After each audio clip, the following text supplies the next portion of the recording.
You're listening to the Intrepid radio program with Scotty Roberts. Intelligent talk.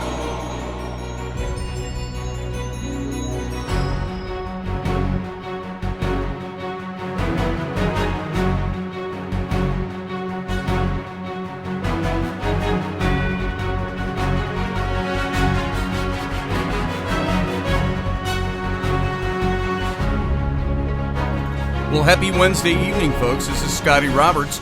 Welcome to my program, the Intrepid radio program, right here on the Odyssey Radio Network. That's ODYSY1.com, where you can go hear all the, find all the places where you can hear this in its audio content. Not content, it's audio version. And you can go over and see the schedule at Odyssey Radio and find out all the goodness that is Odyssey Radio. And you've got listening pleasure 24/7 over there. Now, you can also find, by the way, links to this show's archives. You can find it on Spreaker, you can find it on iTunes, and a couple of other places.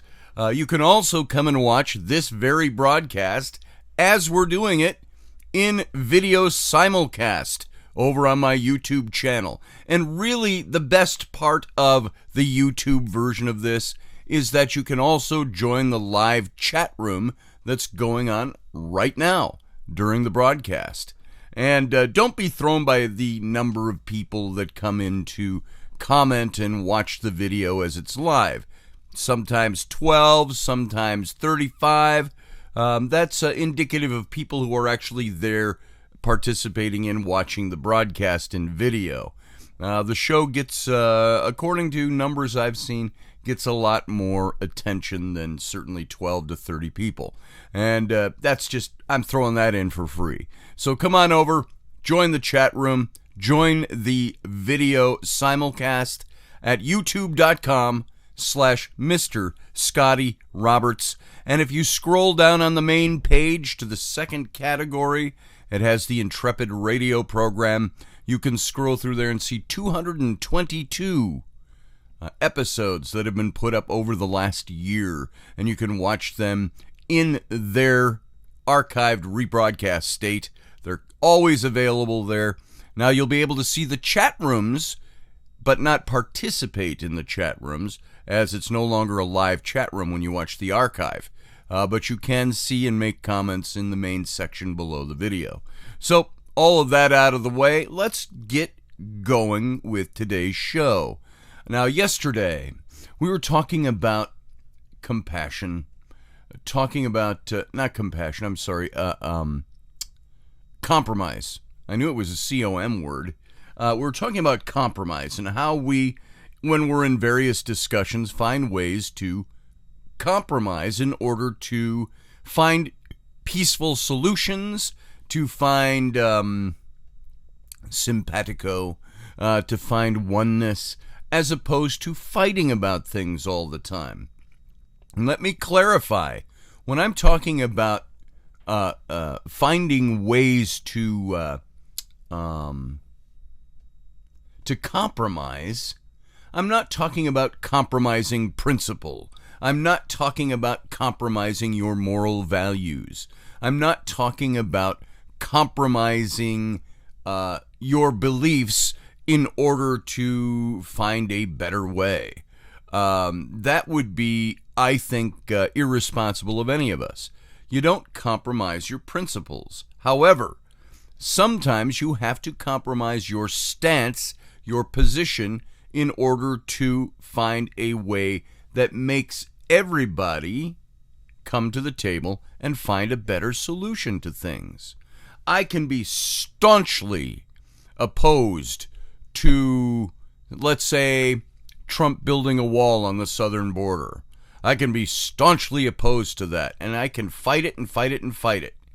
And then you will have people who are for it, then they will fight it and fight it and fight it. How do you, and so nothing gets done.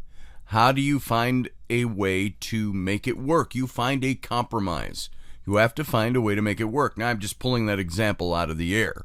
I frankly, I don't resist the wall at all. I think it's a necessity, but that's a totally different topic, and that's political, and we'll leave that one alone. Now, this show, I say my program does not focus on politics, and it generally does not. Out of the 222 episodes available for review and rewatching, you will find a mere handful of episodes that dealt with politics. I will sometimes make a political statement when I'm talking about something totally different, because I see the topic I might be talking about has relevance in a political realm. Or I might, in the preamble of a show, talk about some of the current events of the day, and maybe even something that sparks my desire to say something about it. So you'll find that in this show, but generally, the Intrepid radio program is not a show that is political in its content, that's political in its inception, or political in its performance, its actualization, if you will. But from time to time, we have to get there. I don't see a show like this talking about compromise as being about politics. I see this as human relations. And so when we're talking about this tonight, I entitled this show A Chink in the Armor. And the reason I did that was, there was a purpose behind that. And here it is. Yesterday, I put up a post on my Facebook. That was a post that was supposed to be a Twitter that Alexandria Ocasio-Cortez put up about politics. Here, let me bring this up so you can see what I'm talking about, if you hadn't heard about this or know what it is. Here it is. It says at the top, you can see whoever the person who posted this one, and there's hundreds of these out there from different people. And it shows the, she said she already deleted it, but here's the screenshot. And this is supposed to be from Real News Network. And it says Alexandria Ocasio-Cortez says this: "It's vital that governors maintain restrictions on businesses until after the November elections, because economic recovery will help Trump be reelected.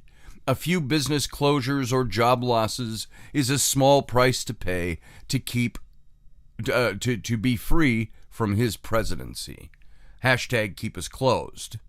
And it says there were 25,067 or 87 retweets of this and 17,445 likes. Now that's the graphic, and I only put the graphic up so you can see it. Those listening audibly on the radio, of course, you're not going to be able to see this. That's why I read it. So this is the post that I reposted.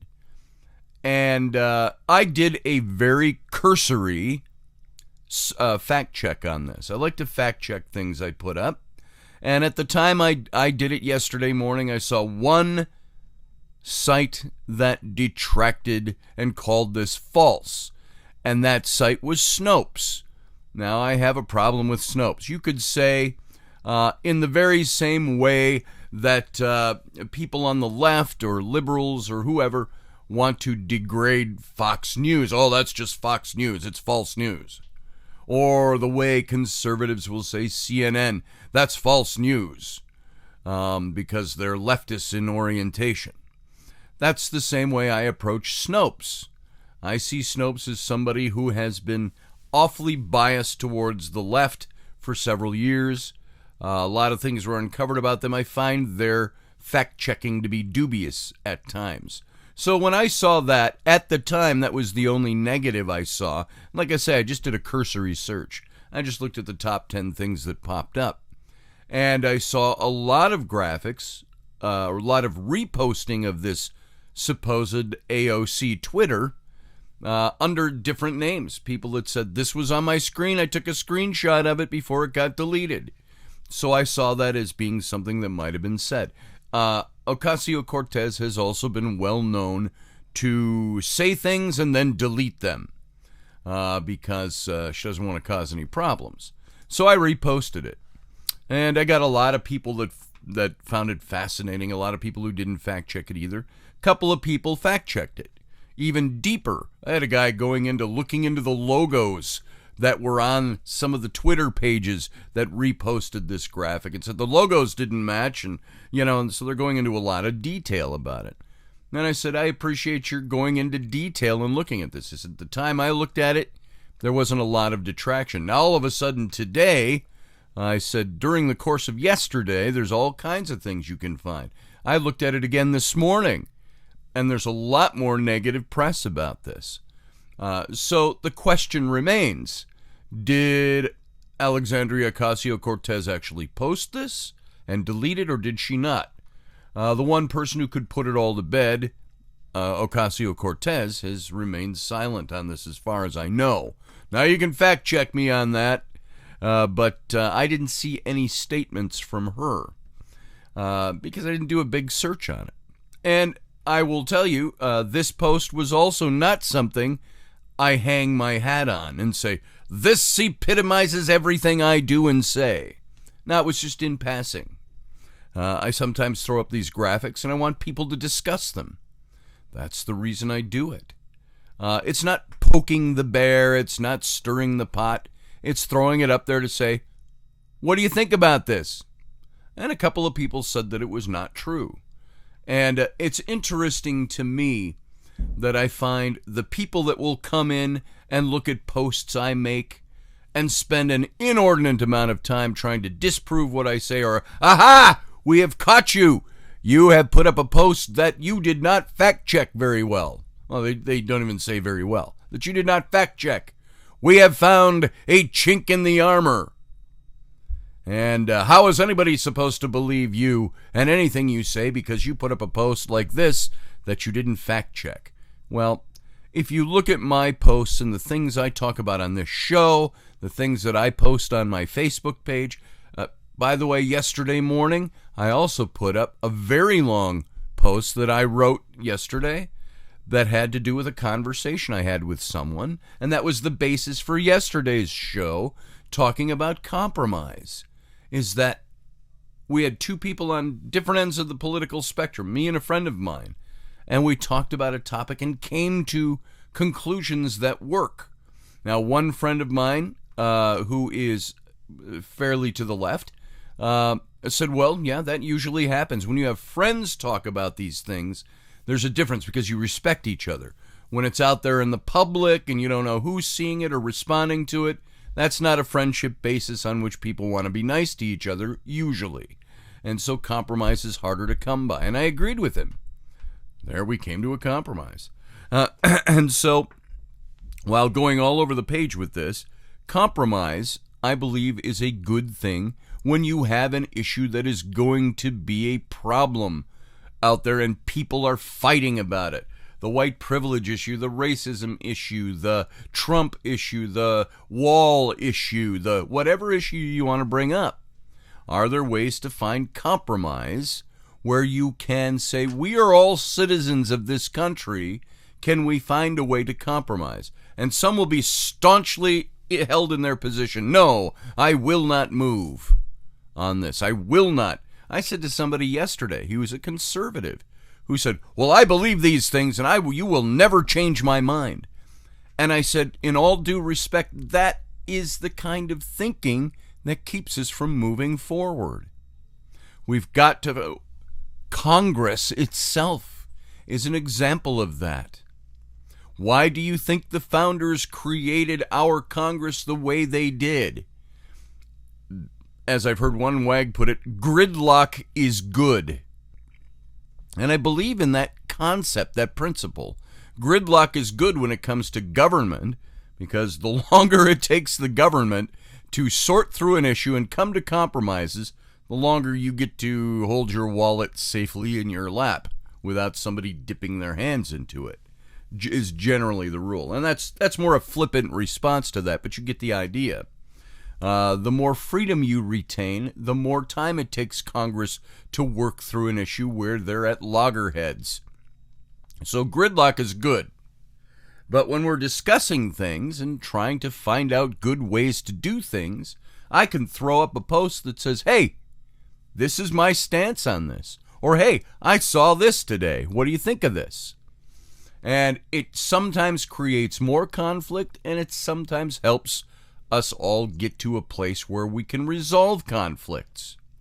Now, I was saying that I think it's very interesting that the people who come in and have negative things to say about things that I post are generally not the people who will comment on the good things I have to say that look for compromise and peaceable ways to resolve things.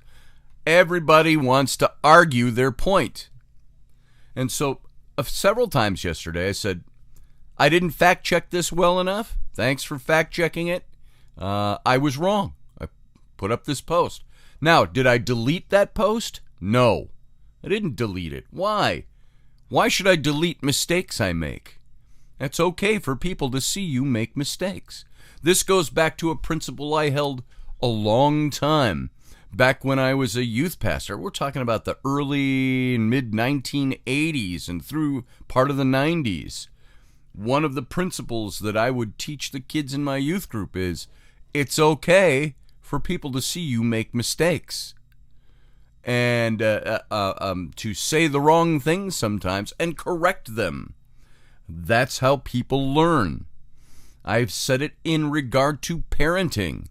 Our kids need to see us make mistakes as parents, but not proliferate the mistake, but correct the mistakes. There are times with this same principle that I will parent my children and I'll do it wrong. I'll either yell or I'll strike out and smack somebody on the rump because I'm pissed off about what they did. Get that thing picked up like I said. And later, and they'll cry, and later I say, come here, sit in my lap, hug her or him, and I say, look, I was wrong. I responded too quickly. I shouldn't have been so angry about that. Look at my eyes. Daddy was wrong for reacting the way I did. You still needed to do that task and get it done. You needed to not lie to me. You needed to not do this, not do that. But I was wrong in my response to you. I love you very much. And I don't want to cross that boundary with you. And I don't use so many words. This is how I explain it to you. And so I will do the same thing when it comes to politics. And so yesterday, here it is again, yesterday, I put up a post, not having done a thorough fact-check job on it, seeing a fact-checking website that said it was fake, and ignoring them because I find them dubious in a lot of other things they declare right or wrong. And somebody said, well, I've seen you use this site before. And I said, the only reason I use that site is because I have so many on the left that want to come in and criticize me. Sometimes I like to take what they're saying and say, look, even the site you support and find is trustworthy, even they said this. And so they get it right sometimes, they get it wrong sometimes, just like me. And so I'm announcing to the world right now that yesterday I put up a post that I was wrong about. So I move on.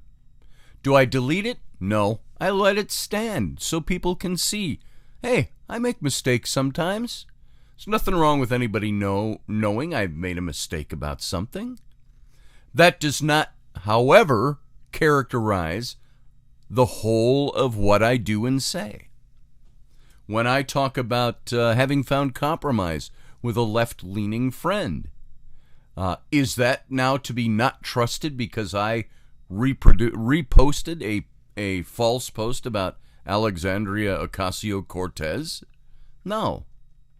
And so some people would like to think it does. It doesn't. I made a mistake yesterday. Move on. I move on from it. Was it a life-rending mistake? No. I even had a good conservative friend of mine come in 5 or 6 posts tell me how you can't you replayed a hand that you already lost. I said, no, I didn't. He was telling me this is the kind of thing that people look at conservatives and say they're not. I said, maybe so. I said, but if I'm to be gauged by this one post where I made a mistake, just reposting a graphic, I wasn't writing an essay or a dissertation on it. I said, if that's to gauge the entirety of the conservative movement, I said, then people have problems elsewhere. It's my opinion. So you know That post is still standing. Now, it went on.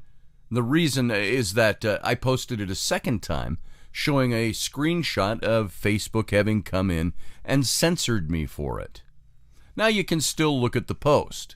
They didn't ban the post. They've just got a gray screen up on top of it that says, our fact checkers found that this is false. Okay, thank you very much, Facebook. And I thought, when is it the social media's job to come in and fact check what I had to say? Because there were a bunch of people who did it in the post, people I communicate with. But Facebook has to make sure it's labeled as being false. And I said, I believe it's been labeled false because it's something that, even if it's not true, it's something that goes against their narrative. And so I said I was censored by Facebook. And somebody said, why'd you post it twice? I said, I only posted the screenshot of it a second time. And so there are those things that take place. Now, I still in the back of my head wonder about this post of Alexandria Ocasio-Cortez's. Sounds like something she'd say. Sounds like something she's done before. She's deleted posts. That's what led me to believe it was real in the first place. Is it real? Outside chance. But probably not, because there's been enough fact-checking on it. And I think the reason it's being fact-checked so much is not because it was a little 1 or 2 sentences that she said. It's because it goes against the narrative. And so I will accept the fact that it's considered to be false. And I said, my mistake, my bad. So, is that a chink in the armor? Maybe. Is it somebody like me who prides themselves on common sense and talking about things and talking them through with people? Does that mean I have undone all my work? No, I don't see it that way. Nobody will be able to convince me of that. It means I put up a post. About once every 6 months, I'll have somebody come and try to take me to task so deliberately on something like this post. I remember one that I put up that showed it was a cartoon, a political cartoon. It showed Colin Kaepernick taking a knee in his football uniform. And he's on a plot of ground, and then it shows a cutaway of beneath the ground.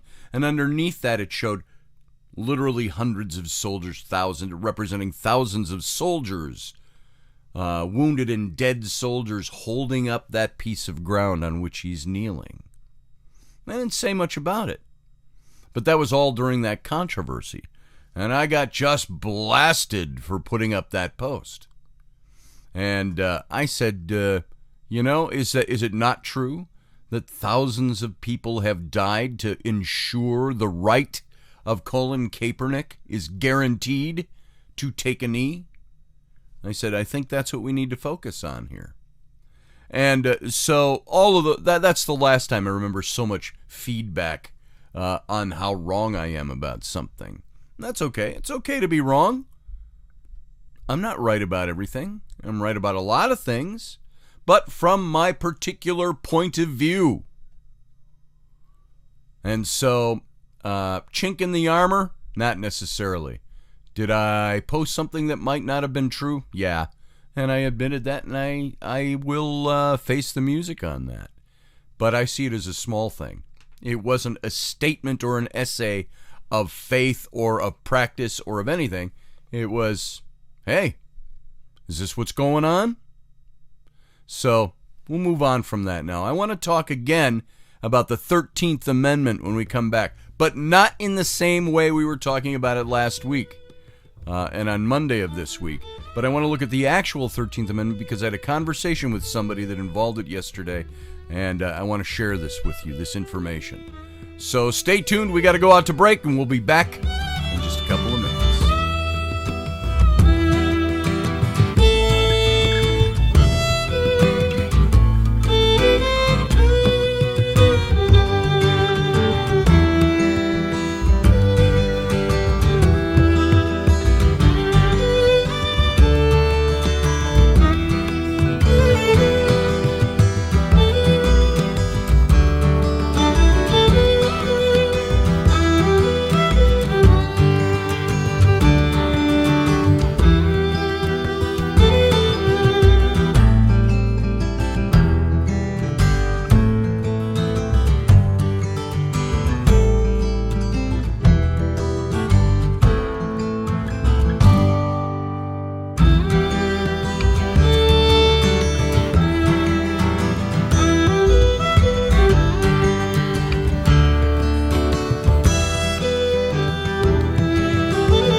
Are you looking for a really awesome and amazing graphic designer? How about an illustrator or a photographer? This is Rainey Roberts, and I wanted to tell you how you can get my designer, illustrator husband, Scotty Roberts, to work for you on your project. Do you have an awesome self-published book but no cover, or even worse, a cover that really sucks?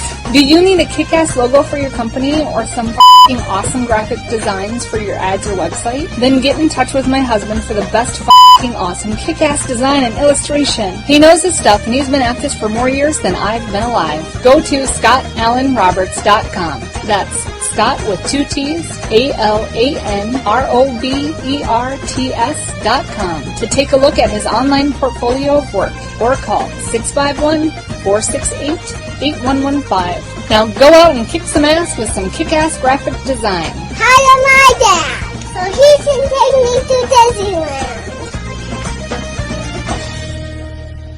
All right, gang, welcome back. Thanks for sitting on through that break. This is Scotty Roberts. You're listening to my program, the Intrepid Radio program, right here on the Odyssey Radio Network. That's ODYSY1.com, where you can see all the goodness that is Odyssey Radio and find out all the different outlets where you can listen to this show in its audio format.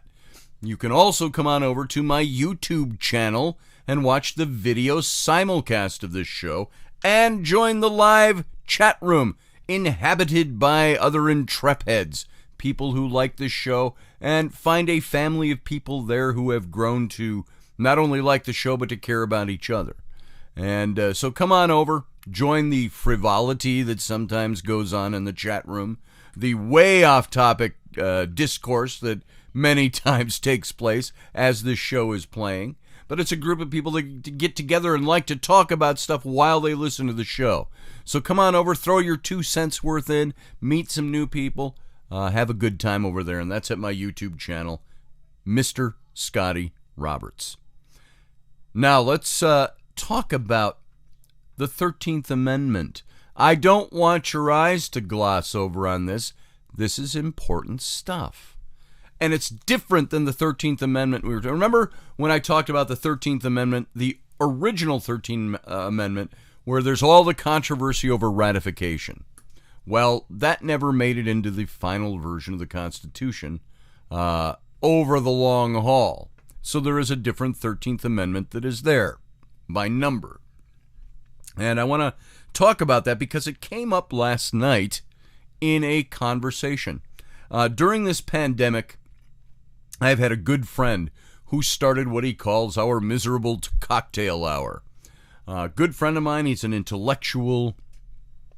He is somebody who has been a liberal most of his life, but has taken on becoming more of a libertarian and a little more conservative in some viewpoints. And he likes to discuss things. Now, the cocktail hour was not meant to be a political sounding board. It was meant to be a place where friends could get together and talk about stuff. And so he starts a Zoom conference, and it's been going on for the last few months. And there will be I'll see anywhere from 3 or 4 to up to 12 people will be in a phone conference. And mind you, when you have 12 little screens of people and you're all talking together about topics, it can get pretty crowded. But we have done this. We used to do it every night. And then they moved it because summer came and people are doing all different kinds of other things. Moved it to once a week on Tuesdays. So last night we had this call. And we're talking. And somehow it morphed over into this whole thing about white privilege. Because I was talking about the conversation I had with somebody about the statues. Things you saw that if you follow my Facebook feed. That was the one where I talked about compromise yesterday. And we talked about it on the show last night. And so in talking about, there were a couple of young ladies that were part of this group that were friends of everybody that's in there. And a lot of people from the Renaissance Festival and things like that. And so we are all part of that community, and they didn't like what I had to say about that, about white privilege. And I expounded on what I felt about white privilege, which, as you know by this show and a couple of things I've said, I don't believe there is such a thing as white privilege. Perhaps in certain pockets of society, But and then it talked. The shift went to systemic racism, and I said I don't believe that exists. I said racism is something that comes out of the human heart. It is an issue of individuals. It's not an issue of systemic. I said if it's systemic, I said somebody has to run that system, and it's usually people. Systems don't operate on their own. I said, so systemic racism, maybe you're saying that there is racism that still governs some of the things that go on, but I said it's not nationwide. I said it is part of certain pockets of society, and that's the way the conversation was going. It wasn't heated.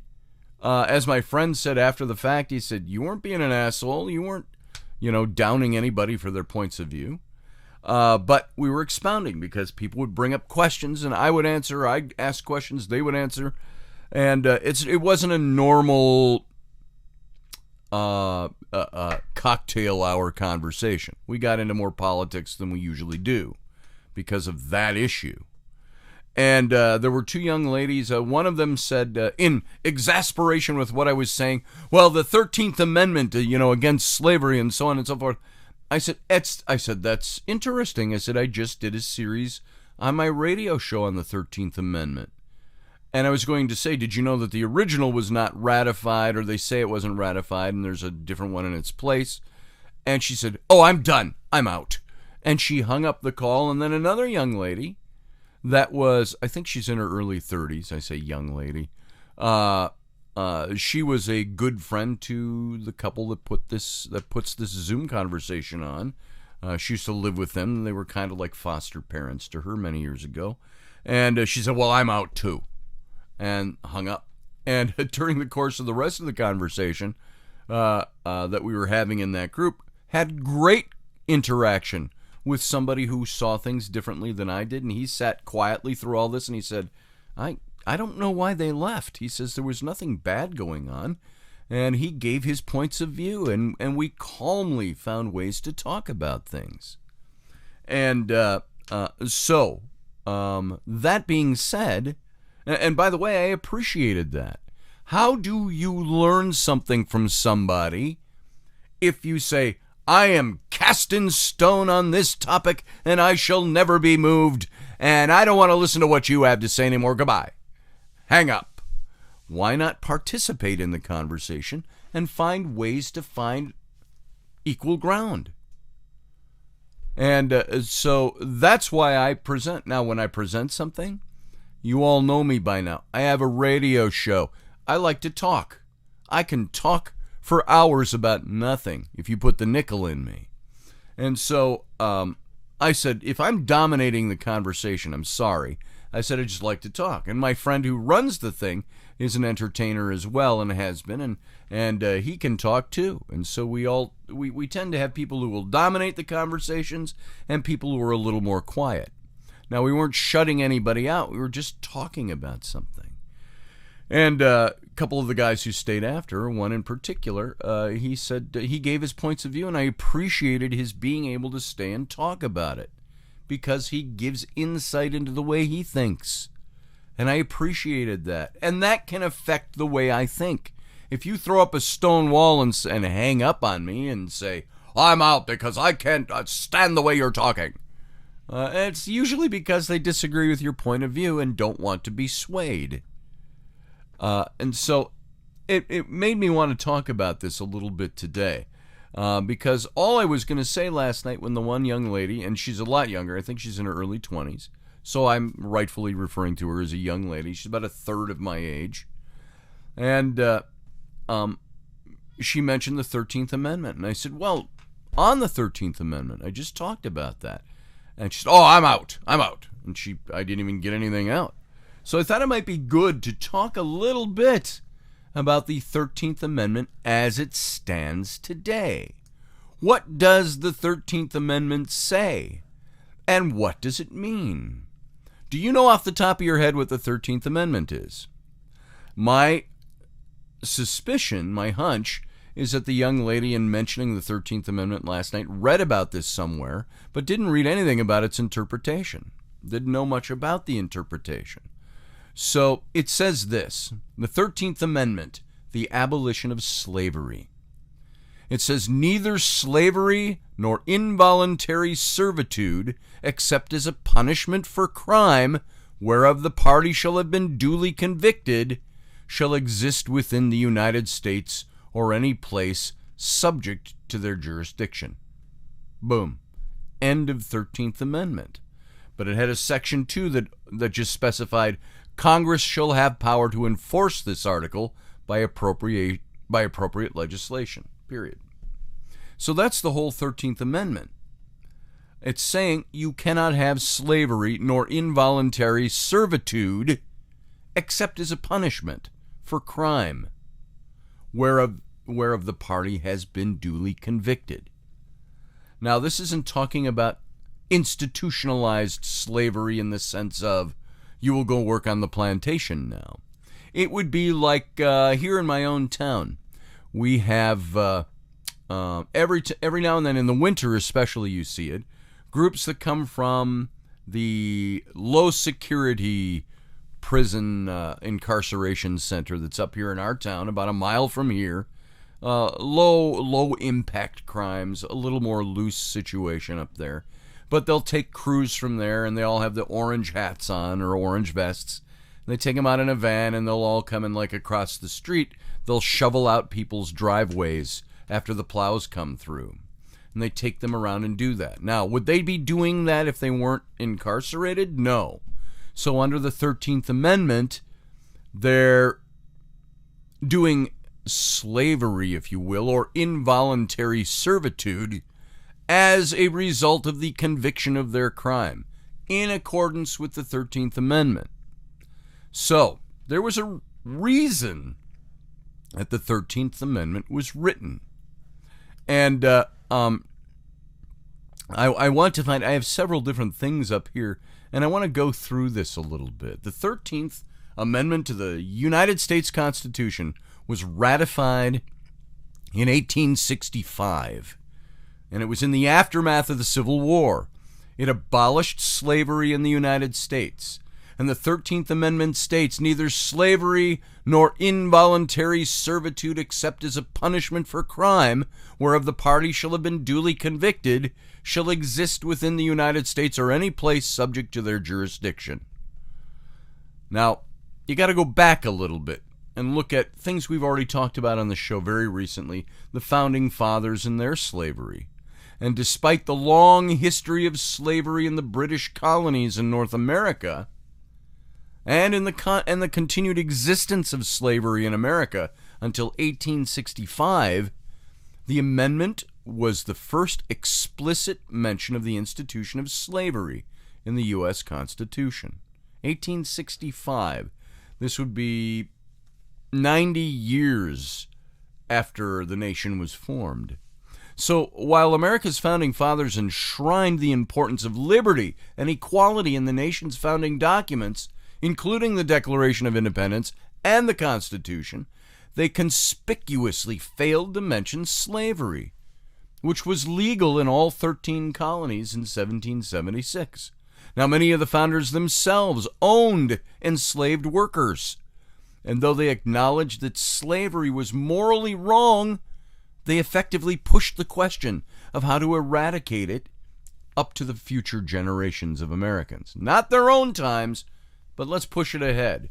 Let's lay the groundwork for somebody else to abolish it. Because you know what it would have done? It would have hurt them economically. So economics over personal liberty. Now, Thomas Jefferson, who left a particularly complex legacy regarding slavery, signed a law banning the importation of enslaved people from Africa in 1807, while he owned 600 African slaves. Still, the institution became ever more entrenched in American society and economy, particularly in the South.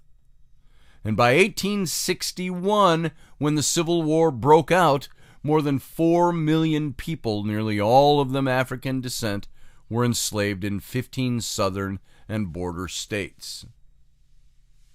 Now, I think that number is a little off. We went through this before, and we don't need to rehash that today. So, Emancipation Proclamation came along. Though Abraham Lincoln abhorred slavery as a moral evil, he also wavered over the course of his career, and as the President of the United States, on how to deal with this peculiar institution.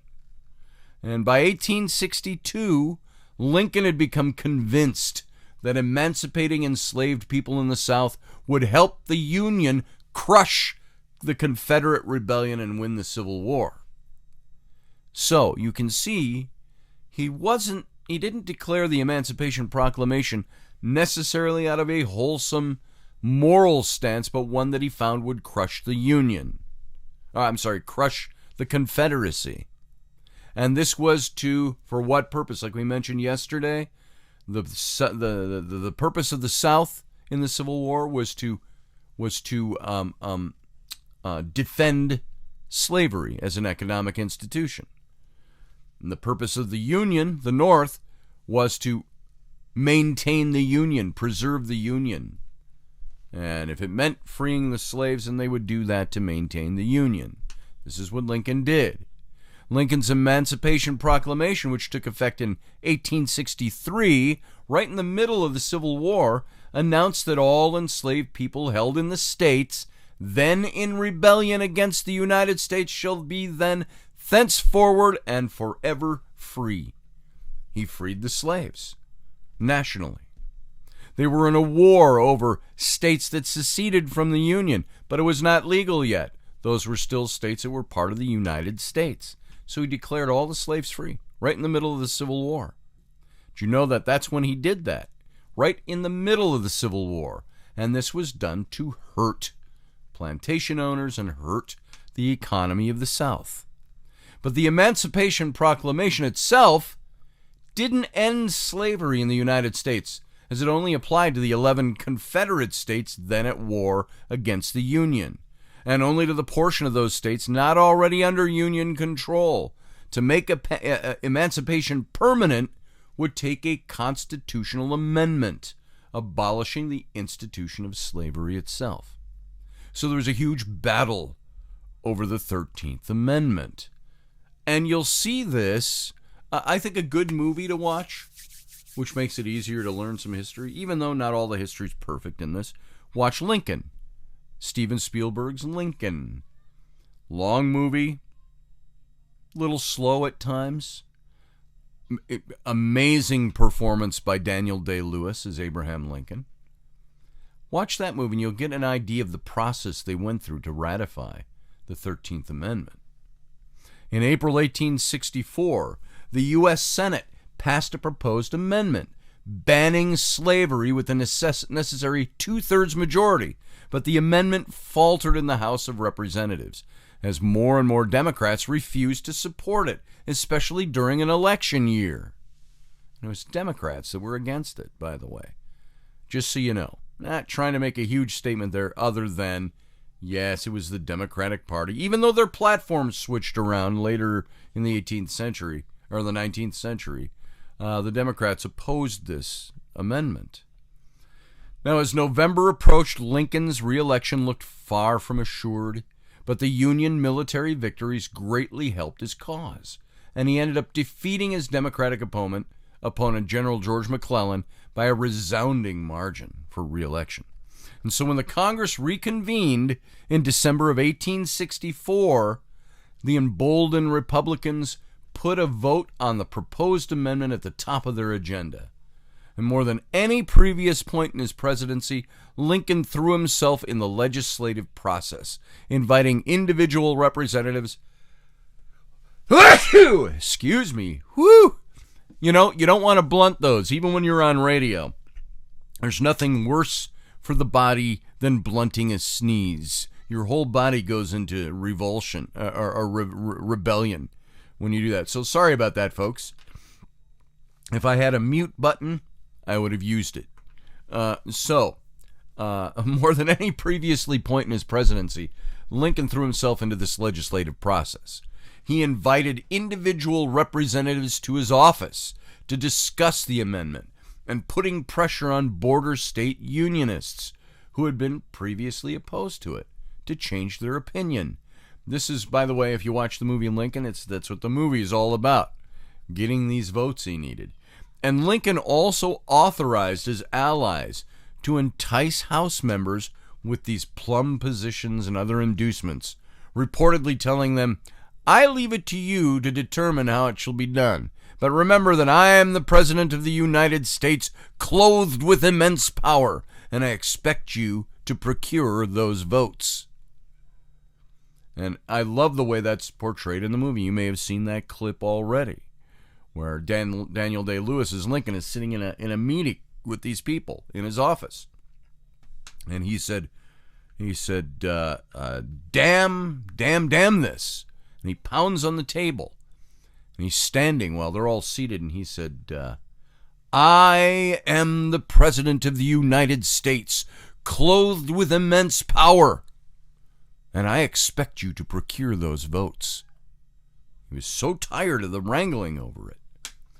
And then came the Hampton Roads Conference.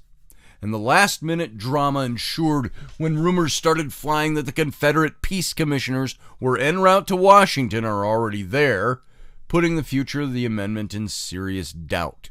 But Lincoln assured Congressman James Ashley, who had introduced the bill into the House, that no peace commissioners were in the city, and the vote went ahead. And peace commissioners for calling a truce between the northern and the southern states, ending the Civil War. And Lincoln, knowing that they were there and that they were on their way, said, "They're not here. Go ahead and take the vote." Because the vote was being held up because it said, well, maybe there will be a peace and we don't have to put this amendment in the Constitution. And as it turned out, there were in fact Confederate representatives on their way to the Union headquarters in Virginia. And on February 3rd, at the Hampton Roads Conference, Lincoln met with them aboard a steamboat called the River Queen, but the meeting ended quickly after he refused to grant any concessions at all. Now, had this been today, within 10 seconds of that meeting taking place, the whole world would know via the internet. Well, they didn't have that back then. They didn't even have telephones back then. So nobody knew this was going on. And they needed to pass the amendment, which would probably have failed if senators voting on it, representatives voting on it, knew that there was a peace talk in process. There was that much debate over it. And so the 13th Amendment gets passed. On January 31st of 1865, the House of Representatives passed the proposed amendment with a vote of 119 to 56, just over the required two-thirds majority necessary to have an amendment to the Constitution. The following day, Lincoln approved a joint resolution of Congress submitting it to the state legislatures for ratification, the ratification process. But he wouldn't see the final ratification, as Lincoln was assassinated just a few months later, April 14th of 1865. And the necessary number of states did not ratify the 13th Amendment until December of that year, December 6th. So from April to December it took for the states to ratify it. And I think some of the ratification may have been as a result of the assassination of Lincoln. So while Section 1 of the 13th Amendment outlawed chattel slavery and involuntary servitude, except as punishment for a crime, Section 2 gave the U.S. Congress the power to enforce this article by appropriate legislation. And so there were the Black Codes. The year after the amendment's passage, Congress used this power to pass the nation's first civil rights bill, the Civil Rights Act of 1866. This is 100 years before the civil rights marches of Martin Luther King Jr., who obviously believed that there were still civil rights that were being denied blacks. And the law invalidated the so-called Black Codes, those laws put into place in the former Confederate states that governed the behavior of black people, effectively keeping them dependent on their former owners. The Black Codes kept them dependent on the plantation system, even though emancipation had been declared and slavery had been outlawed. Congress also gave the former Confederate states, required the former Confederate states to ratify the 13th Amendment in order to regain representation in the federal government, You will ratify this or you will have no representation in government. So together with the 14th and 15th Amendments, also ratified during the Reconstruction era, the 13th Amendment sought to establish equality for black Americans. Despite these efforts, the struggle to achieve full equality and guarantee the civil rights of all Americans has continued well into the 21st century. And so the 13th Amendment, which I was going to bring up last night, hey, as long as you're mentioning that, why don't we look at that a little bit? The 13th Amendment is based on the fact that slavery is America's original sin. Not that we originated slavery, but that because we maintained slavery in a world where it was commonplace, we were really working against ourselves. So despite the bold commitment to equality in the Declaration of Independence, slavery was legal in all the 13 colonies in 1776 when that document was written. And by the start of the Civil War, 4 million people, nearly all of African descent, 3 million we learned earlier, were held as slaves in 15 southern and border states. And slaves represented 1/8 of the U.S. population in 1860. And now, they say the black African American community comprises about 13% of the nation today. And so it's almost doubled in size, but 8% of the population were black slaves. And many think that slavery ended with the Emancipation Proclamation, but it didn't. It took the 13th Amendment to end slavery. And that's when the true abolition of slavery was achieved. And it was an arduous process. And most scholars assumed it would violate the 13th Amendment to order specific performance of a service contract. An example would be where an employee has a contract to work for a full year but wants to leave after 6 months. So forcing the employee to continue to work instead of paying a financial penalty to get out of her contract would almost certainly violate the 13th Amendment. So we've seen it played out in other areas. The first section's ban on slavery and involuntary servitude. The second section in the 13th Amendment gives Congress the power to enforce it, and to enforce that ban by passing appropriate legislation, as it's said. And this provision allows Congress to pass laws pertaining to practices that violate the amendment. For example, the Anti-Peonage Act of 1867. This prohibits peonage, and another federal law makes it a crime to take somebody's passport or other official documents for the purpose of holding her as a slave, him or her. Section 2 of the 13th Amendment has broader applications as well. So despite its significance in American history, the 13th Amendment is not one of the more frequently invoked parts of our Constitution today. Now that slavery is a part of the past, the amendment's current relevance is subject to debate. Does it govern the fairness of modern labor practices? No. Does it empower Congress to pass broad-ranging civil rights laws? Yeah, it does. But there's question and controversy over it. So whatever the outcome of those debates, the 13th Amendment deserves recognition as an historic and solemn promise that slavery will never again exist in the United States. That's where we're going to leave off for tonight, folks. We're done. We're out of time. Thanks for being here. 23-hour break. We'll see you back here tomorrow night. Have a good night.